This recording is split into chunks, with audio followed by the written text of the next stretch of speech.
Welcome to the Young Entrepreneur's Journey with your host, Yasmina Ellins. Welcome to the Young Entrepreneur's Journey, where we take the skills, mindset, and attitude needed to achieve any entrepreneurial endeavor, whether you're just starting out or you're already on your journey. And now, our host, Yasmina Ellins.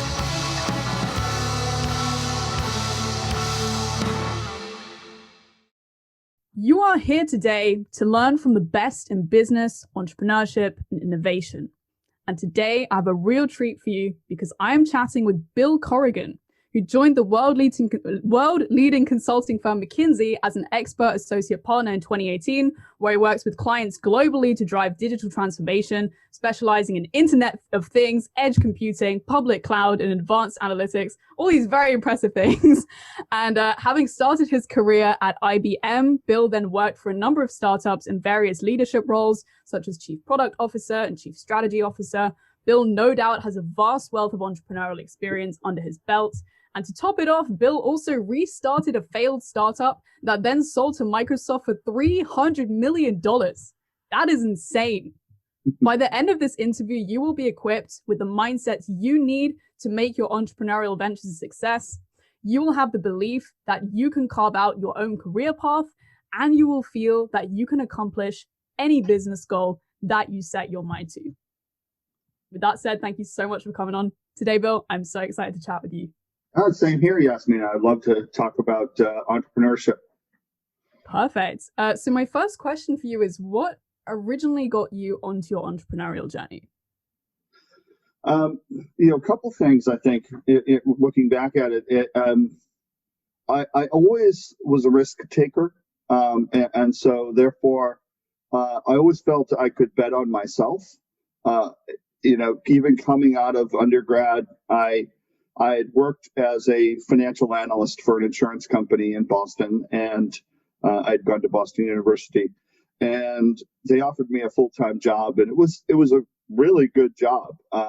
And at the time, the job market was horrendous for undergrads coming out. So I turned it down, frankly, because I felt that I didn't want to just be part of a cog in a big wheel. I really wanted to do something a little bit more interesting. And so I instead became a bartender in the Caribbean.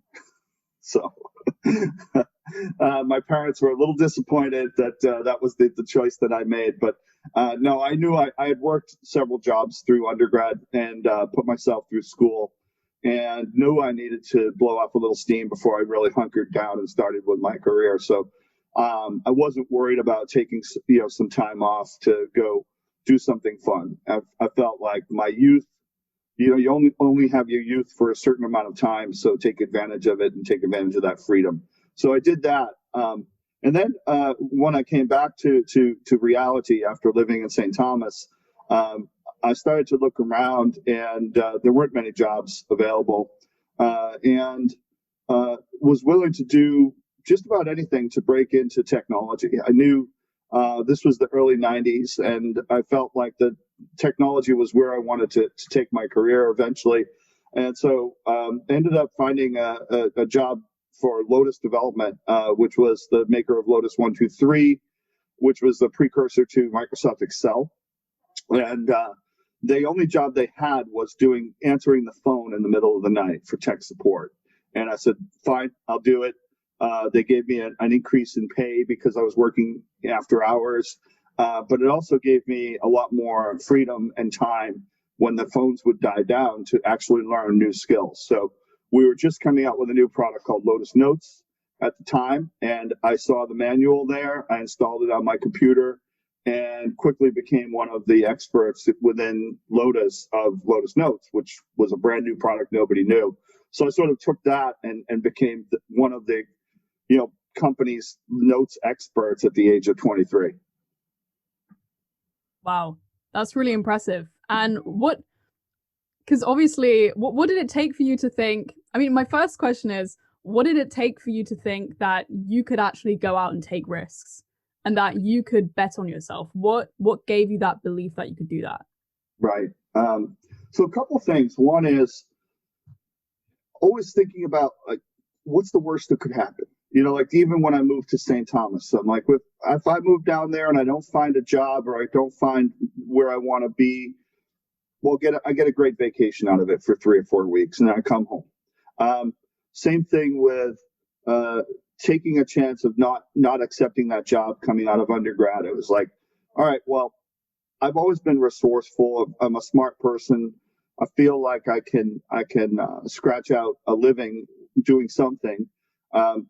I feel pretty confident that I can add value to lots of different situations. And then just I think that St. Thomas experience also gave me a ton of confidence throughout my early career.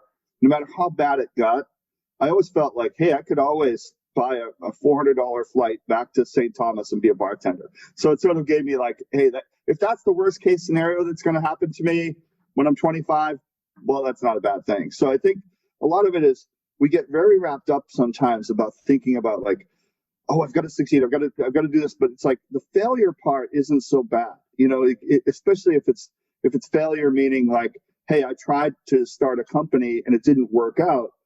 Yeah, that didn't work out. But what you learned, you may have learned 30 valuable lessons that now you're going to take to your next startup.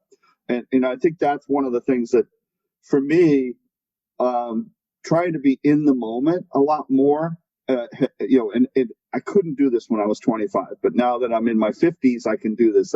I understand the value of being in the moment. So you're not like, oh my God, what if something doesn't happen? It's like, enjoy the moment that you're in, enjoy, no matter how arduous it is or how much of you hate it. You know, like last week I was working until 3:00 in the morning, a couple nights on a couple of different client studies. No one really wants to work till 3:00 in the morning, but the value I got out of it, we honed some really nice diamonds for our client, and it felt great doing that. So that's part of it too, is just, you know, being confident in yourself and being able to understand that whatever you decide, you can always sort of undo it at a later time. And worst case scenarios are really not that bad most of the time. Yeah, I think when you come to peace with the worst case scenario, that takes a lot of pressure off. And I think what you say about living in the present is so key, because so many people are caught up in, oh my God, the future, and there's all this anxiety about what will happen, or there's this anxiety about what happened in the past. But as Eckhart Tolle, who wrote The Power of Now, says, the game of life is played in the present. And once you really come to peace with what's happening now, then you can really start to enjoy the adventure, which I think is really awesome. Yeah. Definitely. Yeah. So it sounds like you've jumped into a lot of different projects. You work with a lot of different startups. And it sounds like early on, you understood the value of, well, let me become an expert in this thing.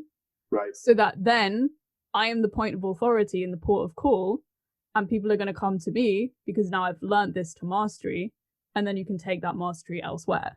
Right. So I'm wondering, where did this come from, this desire to just learn different things and apply it in lots of different contexts? So I mean, that's just intellectual curiosity. I've always been enticed to sort of products, building products, using products. I've always been interested in you know, the things that I like to use, whether it's a particular type of mobile phone or what a particular type of bicycle. How do they engineer it? How do they know how to build it? And so I always kind of gravitated to that. I started, as I mentioned, at Lotus, and then we got acquired by IBM, and it was a lot of fun going through that acquisition. But then I also realized I didn't want to be part of such a giant organization. So that's when I first left Lotus to go to a startup. But I also wanted to just be able to have a better purview into all of the aspects of running a business. So going to a startup, we were a 14-person company, and I was the chief product officer. It gave you an opportunity to do everything. So pricing strategy and who are the partners we need to talk to? What are the product features? How do we service the customer? How do you market it? So it gave, one of the things I've always loved about sort of being on the product management side of things is you're almost like the CEO of a product, and you're figuring out exactly how useful it is in different settings. And what you do is, in a successful startup, is you really need to assimilate your customer's perspective. So whether you're building, a bicycle, or building systems management tools for desktop administrators, which is one of the things I did in my past, you need to put yourself into their shoes and understand their day-to-day activities and what are the challenges that they face. And then once you can do that effectively, then it becomes really evident of what you need to do to either build the right product for them or deliver it to them through the right means and market it the right way. And it becomes kind of a fairly mundane exercise after that point. But I think a lot of people miss that point of, like, how do you assimilate that perspective of that target customer, as opposed to working from a product out. Like, so many engineers come up with a great idea. I was just on the phone yesterday with 3 brilliant engineers from a large technology company, and they were explaining to me this really cool new file system that they had developed and all that. And my first question was, okay, what's the benefit? Who uses this and what's the benefit? And they could not give me one use case. And so my homework assignment for them was, go back and think about why you gestated this idea in the first place. What were the problems you were trying to solve and what settings? And then be able to write that down on one piece of paper, and then come back and we'll start to have a conversation about whether your company should invest more in this and how it would fit into your broader product portfolio. So definitely. I think people can get so wrapped up in an idea and get so excited about the idea that they can forget about the target market and who is it serving and what problem does it solve, and what are the pain points. Will they pay for it? That's a big one. It's like, we often ask this question with our clients, is like, okay, these are all interesting ideas, but are they, we'll go through multiple analyses of sort of how to determine whether something has value or not for the target customer. But oftentimes that's what it comes down to. It might not be the best idea, but it's the idea that customers are willing to pay for. Exactly, yeah. And I think what's really interesting about that target market research is you can have a lot of people say, oh yeah, that sounds like a great idea. Awesome. Right. And then you're like, cool, why don't you buy one? They're like, you know, and it's like that proof of payment is such a key thing. Yeah. Right. I'm wondering, because you've jumped on so many different startups, you worked on so many different things, you're absorbing all these different, you're applying so many things across industry. I think the exciting thing about in startups, as you said, is you have to get your hands dirty and you have to basically learn everything because it's so small and you're building an idea from the ground up. I've heard that there's a very interesting story behind how you got involved with Softricity. So I'd love to hear that story. So Softricity was a restart. So it was funded as a company called Software Wow out of the Boston Computer Museum, and was designed to be a streaming game platform for the computer museum itself. So rather than them having to go out and touch the different computers around the museum, they could have a centralized server that would stream games out to them, and then the games would run on those computers. And then they thought they could take that to a broader gaming platform across the internet. Took a ton of funding, about $30 million, and it failed miserably. And I just happened to be lifting weights one day with a gentleman at a gym, and I was in between jobs. My other startup had failed, and so he mentioned, we were just talking about what we do, and he said, he goes, oh, so you're like a product person. You understand how to like build products. I said, sometimes. And he goes, he goes, we have this company we've invested in. Would love to have you take a just quick look at them. Would you meet the CTO? I said, sure. So I went into their office on a Saturday. I met their CTO, who was this brilliant guy named Stuart Schaefer, who had come out of MIT. And Stuart had built an amazing set of technologies for this startup, but they were not solving a problem that somebody would pay for, going back to that point. So he and I sat there on a Saturday whiteboarding out exactly what the technology did. And it really dawned on me then that I said, well, Stuart, if you could do this, if you could virtualize a game, could you also virtualize, say, Microsoft Word? He said, oh, yeah, it's the same types of executables and DLLs and whatnot. I said, well, that's a problem that I see in the corporate world all the time. And I knew it from my Lotus Notes days, that our Lotus Notes client would get installed on a computer and break it like so often. And so I knew Windows applications had this inherent problem of breaking computers. I said, I think that's a big problem that we could solve. And so it was sort of like his brilliant technology sort of acumen mixed with my understanding of the market coming together. Now all of a sudden it was like, all right, now we know what we want to be. And so we put a stake in the sand of like, we're going to work on every single Windows application. We had a VP of engineering who was very risk averse. So what he had said was, well, we can do like certain apps, but we can't do all apps. And I'm like, Bob, that's not gonna get us to the huge valuation. Nobody's gonna pay us a lot of money to solve one or two applications for them. They will pay us a lot of money if we can solve all of their Windows applications. So I put a stake in the sand. I joined the company. I put a stake in the sand and said, we are going to solve this for every single Windows application. And some of the engineers quit because they thought it was too hard of a problem to solve. But we had a couple of real rock star people too that said, you know what? Even though we can't do it right now, I think we can. I think we can eventually get there. And we iterated and we tested, and the first few customers blew up in our face. But eventually we got there to the point where you had critical mass. And it was really, and you start with one customer, and you literally do everything you can for that one customer, and then you learn, and then you do a couple more, and you start to build that base of early adopters.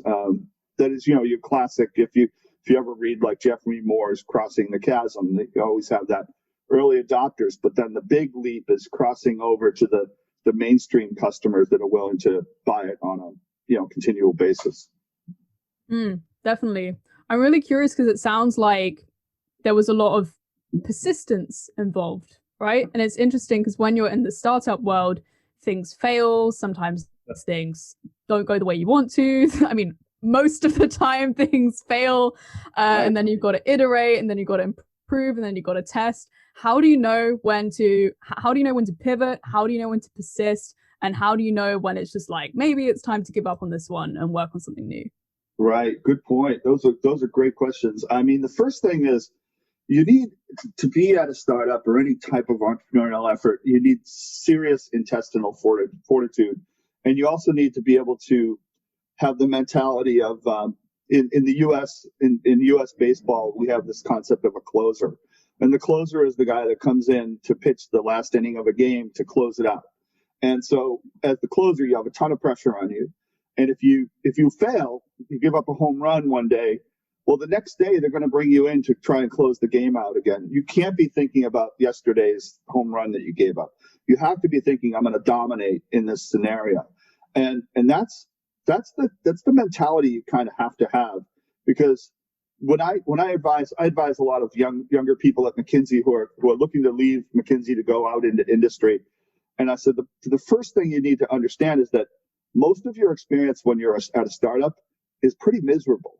Like you're working really hard. You're trying to do everything right, but there's so many forces that are against you that, over the course of a week, 90% of your experience might be negative, but that little 10% is what gets you like excited about the next week. So I'll give you an example. At Softricity, we had a large software company that was exploring our software as they were saying, hey, we want to buy you guys. And this was probably 2 years into it. We're all excited. We worked with them. They signed a non-disclosure and all that. They took our software away for a month. And part of the agreement was they had to give us a detailed analysis of what they thought of it at the end. Well, they sent us a half-page note about their analysis, and we didn't hear from them for a week. And then a week later, we saw a press release that they were announcing a product that was exactly our product. So that this was a big publicly traded company, and now they had stolen our ideas under the auspices of they were going to think of buying us, and now had pre-announced the exact product that we had. And so it was like, next thing you know, our investors are in a panic and all that kind of thing. And really, it was our management team that really said, yeah, what's great about that? They're going to create more excitement about this market than we ever could have done with our little tiny marketing budget. And yet we're going to be so laser focused on solving the customer problem because this is the only thing we do. We're going to be better than them. So they're going to create bake-off situations. And so we kept everybody internally from panicking and kept going. And that's exactly how it played out. This other company created all kinds of marketing materials and they did webinars and they never had a product. And eventually 2 years later, they came back to try to buy us at 10 times the price that it would have cost them 2 years earlier. And they ended up losing out to Microsoft in that scenario because Microsoft was then interested. Yeah, I think it's so fascinating, right? It's like, it just goes to show how you can have an idea. And I think a lot of people try and keep their ideas under lock and key because of copycats and potential competitors and stuff like that. But if you have that laser focus like you guys did, and that, we are the people who are going to be able to execute and implement on this best.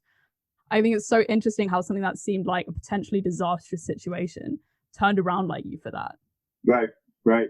Yeah, McKinsey, we talk about, the Goliaths need to think like an entrepreneur and how fast can they pivot to being an entrepreneur, whereas the entrepreneurs need to get to scale as fast as possible. And so there's this competition going on between the incumbents and the entrepreneurs. And so, both can win, but they have to do a pivot. The small entrepreneurial company needs to get to scale quickly, and that big behemoth needs to figure out how to not be so bureaucratic and slow moving and be able to adapt. And so it's a hard problem to solve. Definitely. I'd love to know, what did it take for you to get it to the point where Microsoft was now interested and eventually sold to them for $300 million? It was a series of, it really came down to a couple things. One was part of what we did right from the start was had good engineering hygiene. So we would try to do things right from an engineering architecture perspective, even if it took a little bit longer to do it. So instead of just rushing features to market, we wanted to make sure that our platform was scalable.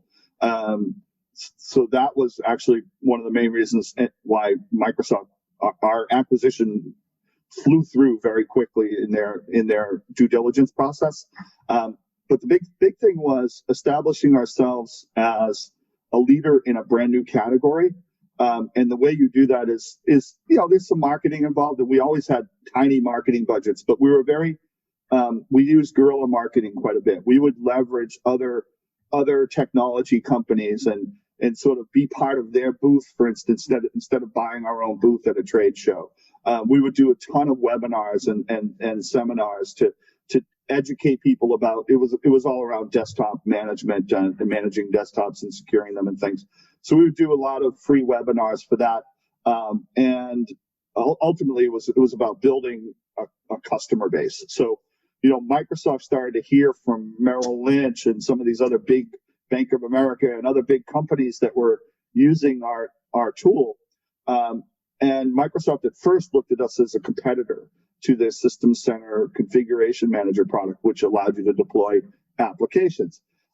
And so one of the things that we did that really worked in our favor was, instead of making them feel like they were an adversary, I embraced what they were building. So I came out with an extension that we said, this is the Softricity extension for Microsoft System Center Config Manager. So it was vaporware. We didn't have it. All we had was a PowerPoint.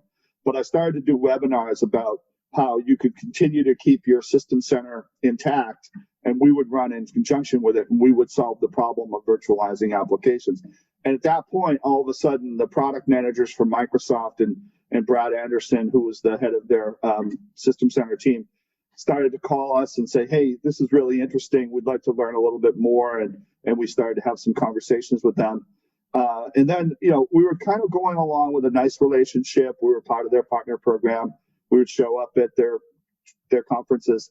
And they would kind of whisper in us like, yeah, you guys are still a little too small for us, but, maybe at some point in the future we could think about, acquisition.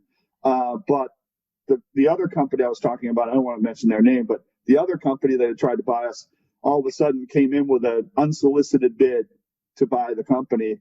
And we went back to Microsoft and said, hey, we're not going to be around a year from now because our board is going to accept this offer. And Microsoft made it happen. Over the course of 2 weeks, we had 5 or 6 different offers from both companies, and they kept going back and forth. And Microsoft finally, the funny story was that the CEO of the other acquiring company had an overnight flight to Japan, and he was on a plane, and they were also very tied to Microsoft, so Microsoft talked to them on a regular basis.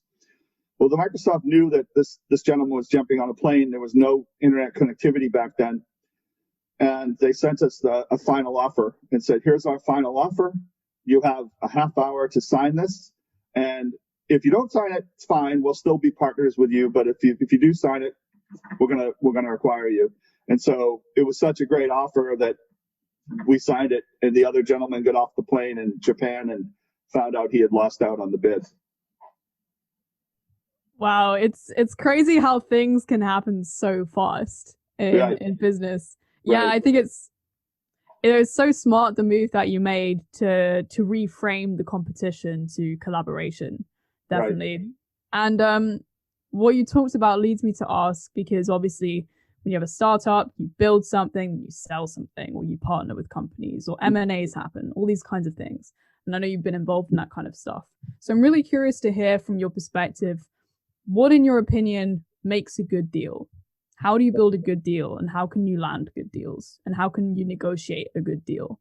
Right. Good point. It's funny.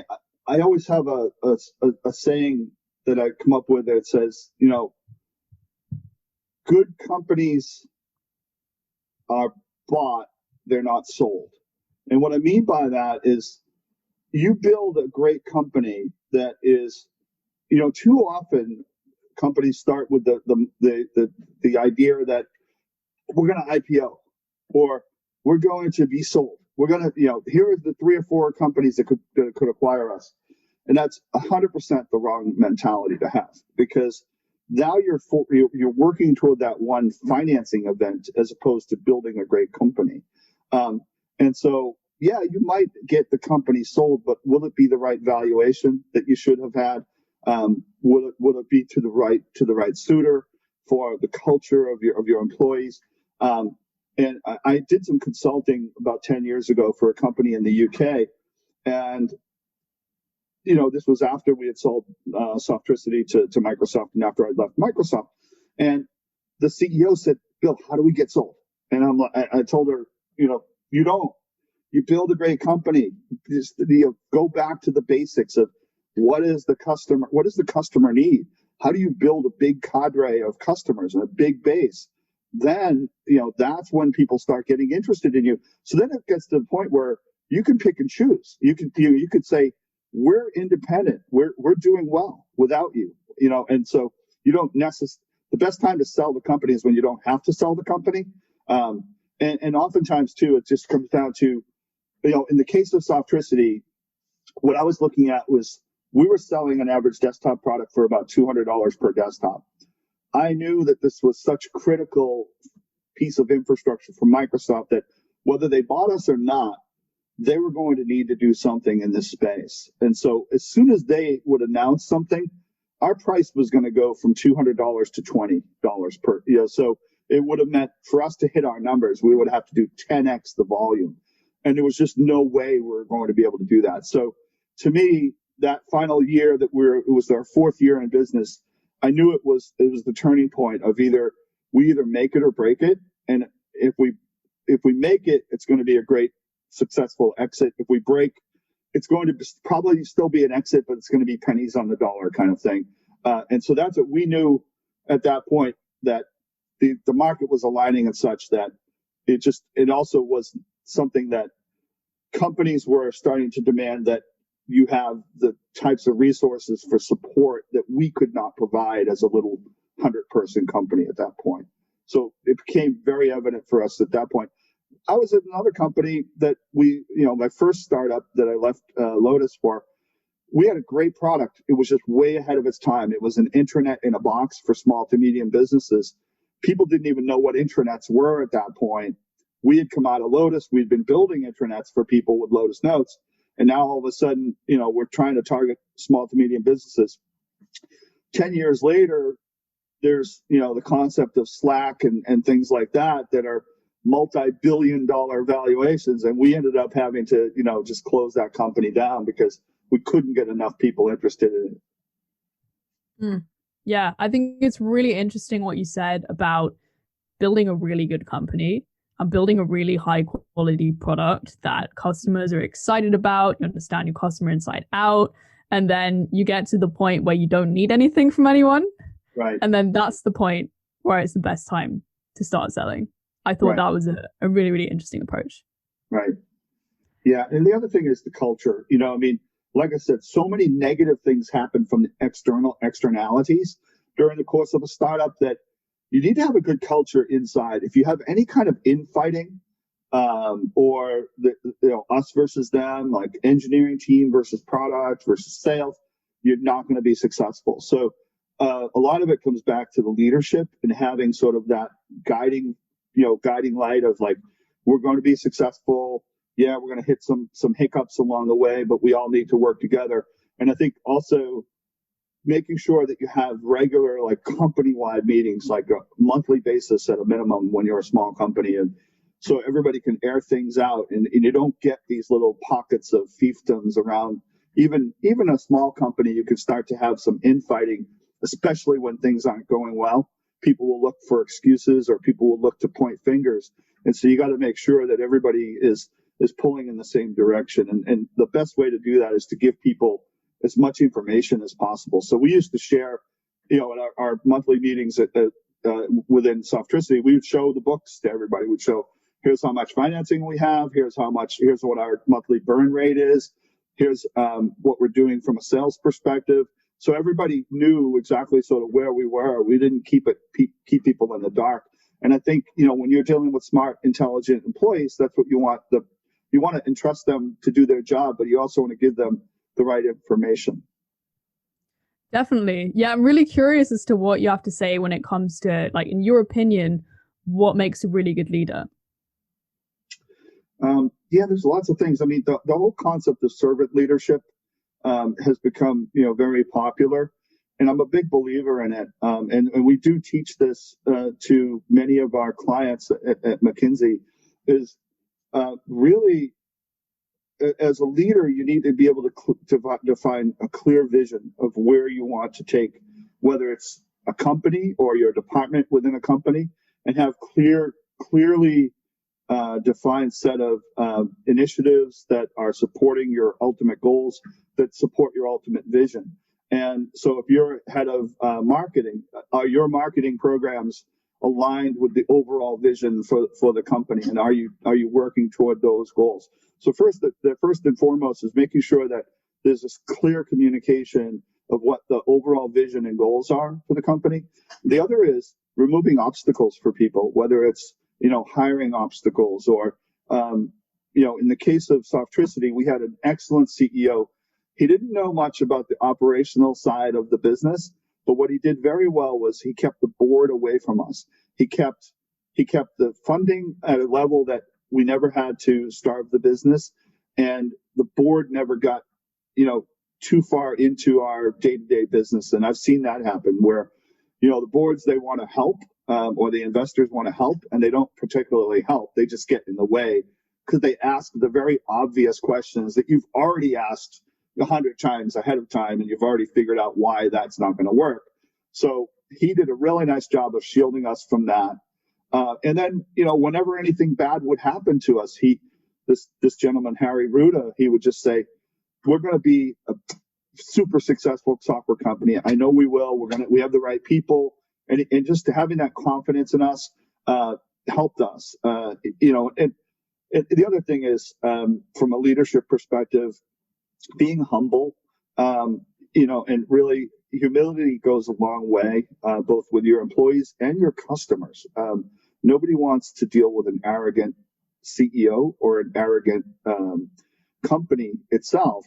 Eventually, they say, you know what, we have other alternatives. So those are a couple of the attributes. The other thing is just from a work ethic. Everybody needs to be sort of pulling in the same direction. If you have certain teams that are not, you have certain teams that are working 80-hour weeks and others that are working 40, that's going to cause friction. So you need to figure out, why are the people working 80? First of all, that's not sustainable over a long period of time.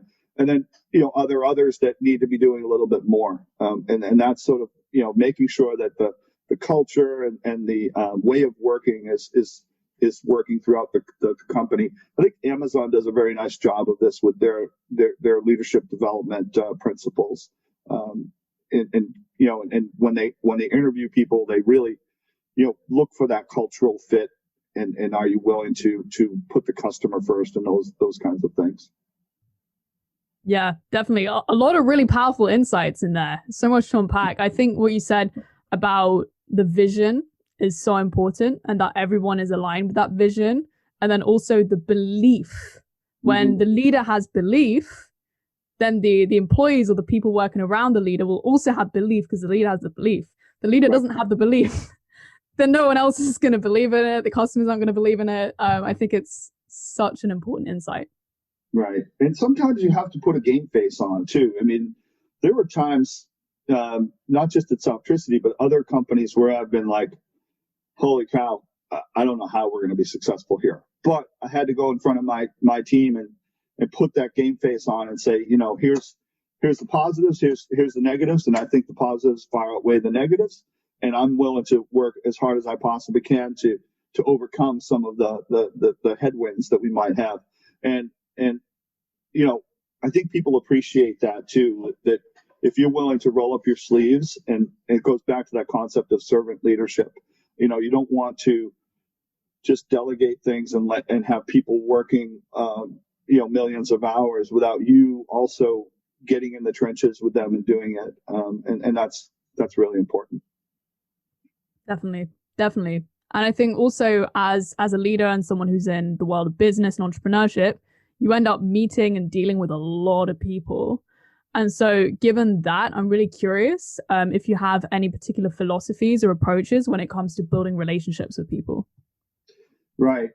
Yeah, it's funny because, there's a big push around diversity and inclusion, obviously, throughout business these days.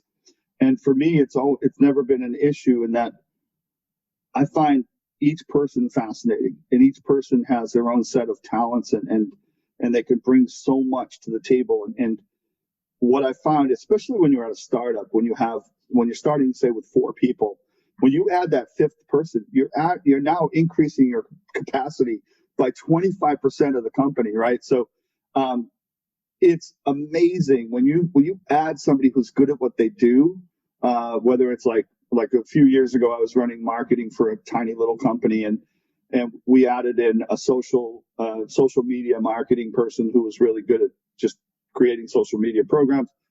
And the value that she was able to bring was just amazing, and like incrementally just saw like the company got that much bigger and that much better. And so a lot of it comes down to that. And like I said, too, appreciating people's different perspectives.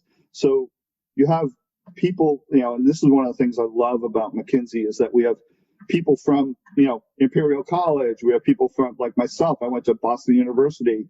We have computer science people. We have, people who come from industry. We have all different types of people that come together to solve problems. And I'm always amazed when we bring, I might think I already have a problem solved and I have my 10 bullet points listed out. And then we do a brainstorming session, we call them problem solvings. And there's 15 other things that I never thought of because it just didn't cross my purview at all. And I think that's also a culture. If you can create a culture where people are willing to speak up and bring ideas, to the table, that's also really amazing. At Microsoft, we had a thing called Think Week, where everybody in the company can come up with an idea, and you put your idea down on paper, and Bill Gates would actually read through the top 50 to 100, depending on the year, and you'd actually get a chance to present your idea to Bill Gates. And I love that sort of culture of like anybody in the company can come up with a good idea, and let's continue to encourage that so that people don't feel like, oh, well, that's not my department. I've seen engineers that came up with some great marketing ideas. In fact, some of my best marketing programs came out of a conversation I had with an engineer. So it's very strange how that can happen. Yeah, I think it's incredible how you have that diversity of skill sets, which is really what breeds innovation, and the diversity of perspectives. When someone can take a fresh look at a problem and see it in a completely different light. I think, if I remember correctly, I think it was Disney as well that had that kind of approach where literally anyone in the company, all the way down to the cleaners, could pitch any idea, which I think is incredible because that is what drives innovation. Yeah. If you look back to that idea of like the shared vision, there's a pretty famous medical center in the U.S. called Mayo Clinic, and if you read leadership books, you'll often see Mayo Clinic cited. I read a book about leadership where they went into one of the operating rooms after the end of the day, and there was a woman in there cleaning. And they said she was amazing. She did this amazing cleaning job of the operating rooms. And when they interviewed her, they said, "So what makes you so motivated?" She goes, "I'm saving people's lives," because she had been shown how important it is for her to have those operating rooms ready for the doctors who are performing the emergency operations. And if she doesn't do her job right, then the doctors can't do theirs. They can't save lives. And so they had taught that sort of culture of how every job is super important. And it's like, I love that idea too. Of like every single, you don't just hire people for some random reason. There's always a reason why somebody is taking a specific role on, and they're all as equally as important. I love that. That is so interesting. I love how you can tie the tiniest cog in the wheel to the big vision and make it important and relevant as well. That is so interesting. I'm conscious of time. I would love to know more about you and what are some of I've heard that you like to talk about the idea of pre-made choices. And I'm curious to know what kind of pre-made choices or rules, do you have for your life that set you up for success? Yeah. So, for me, it's about, I've always had a ridiculous work ethic. Even when I was a little boy, I started working at a flower shop at the age of 6 years old and used to work there, like 8 hours on a Saturday, 8 hours on a Sunday, and weeding and things like that. So I've always had a good engine from a work ethic perspective, which I think is just, you have to have that to be successful. The other thing is, we had some tragedy in my family early on. I had a brother that died in a boating accident. And I think that and I was very young. I was only 4 years old when it happened, but I saw the downstream ramifications to my family. And I think that put a lot of things in perspective for me, that life is very short. It's such a cliche, but we're only here for a certain amount of time. So try to take advantage of every situation you're presented, whether it's an opportunity to work for a startup or an opportunity to go to an elite university, taking advantage of those gifts that you're given, and putting them to the fullest, stretching it to the fullest is key for me. I always feel like I've been blessed with lots of great opportunities, but I also look back and I created a lot of those opportunities for myself by working hard or studying or doing the right things of understand, like the case of Lotus Notes. I saw that that's sort of a future, so I invested the time to do it. While at the same time just having a ton of fun along the way. Like I'm I'm very much an extrovert, so I do make friends easily, and I have friends all around the world. And I also value lots of different cultures. So I love having friends in Portugal and China and lots of friends throughout the United States, and being a little bit more well-rounded like that, I think helps me. It helps me cope. And then finally, just like having really strong relationships with my wife and with some good friends. I still have friends from when I was in high school that I talk to on a weekly basis, and bounce ideas off of. I think having those bonds really helped me a lot. I think that those long-term relationships, that long-term loyalty can be really powerful. It's like you can't make an old friend. Right. You can't like newly make an old friend. It doesn't work. Yeah, that's really incredible. I totally agree that it's so important to have fun along the way. Otherwise, what's the point? Life is short, as you say.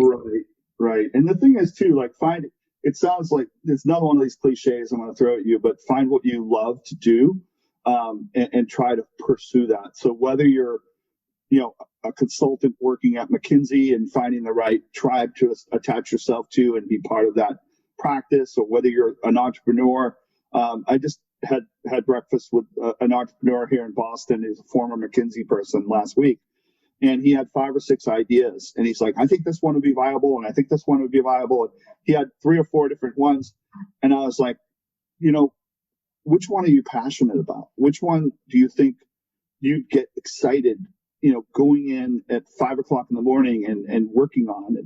And he's like, well, none of them. I said, then don't do them. Like, they're all perfectly viable business opportunities, but unless you have that passion, you're not going to be able to withstand like the rigor and all those downtimes. Eventually you're just going to say, this isn't worth it for me. So you got to find that thing that you're really passionate about. And it might not even be the most lucrative opportunity, but it's something you're passionate about. But it's something you're going to get excited about doing on a day-to-day basis with the people that you want to do it with too. And then that's so important, finding the right partners and finding the right mentors and finding the right investors. That's why it's so hard to be successful as a startup, because all these things need to sort of come together. Yeah. It's only when you have the passion, the people, and all of those different elements combined that you can really be fulfilled and enjoy the journey every day and be excited about it. Even on those days that are hard, you still believe in the bigger vision. Yeah, that's awesome. I think that's a great segue for me to go into my final question for you, Bill, which is, what are 3 key truths about the entrepreneurial journey that you would share with a young entrepreneur today? All right, 3 key truths. For one thing, don't get discouraged by short-term setbacks. Having that even keel sort of longer-term vision is tantamount to success.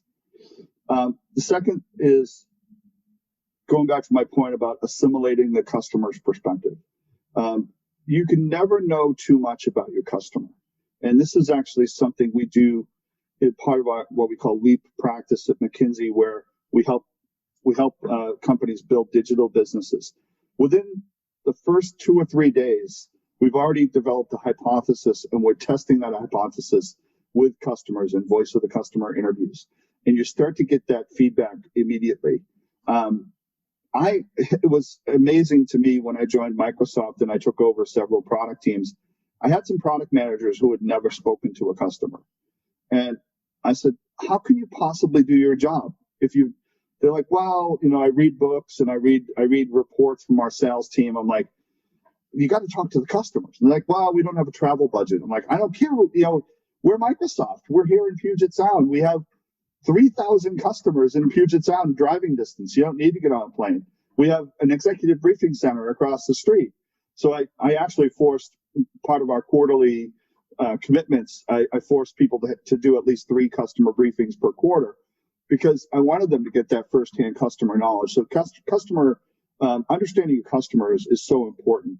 And probably the third one I would say is about culture, and being respectful of everyone within the organization. And if there are people that are not respectful of that culture, being able to call them out and confront them about it, because lack of culture or any kind of infighting I've seen kill great companies, great ideas, great companies that it could be so invasive. So those are probably the three that I would mention. Really important takeaways, especially about the customer as well, because your customer will tell you what they want. They will show you what they want. Really powerful. Thank you so much, Bill. You clearly have so much experience under your belt. This has been extremely enlightening. This would be your opportunity to plug anything that you'd like to plug that would be worth plugging, or where can people find you? Sure. Well, happy to have follow-on conversations with yourself, Yasmina, or others.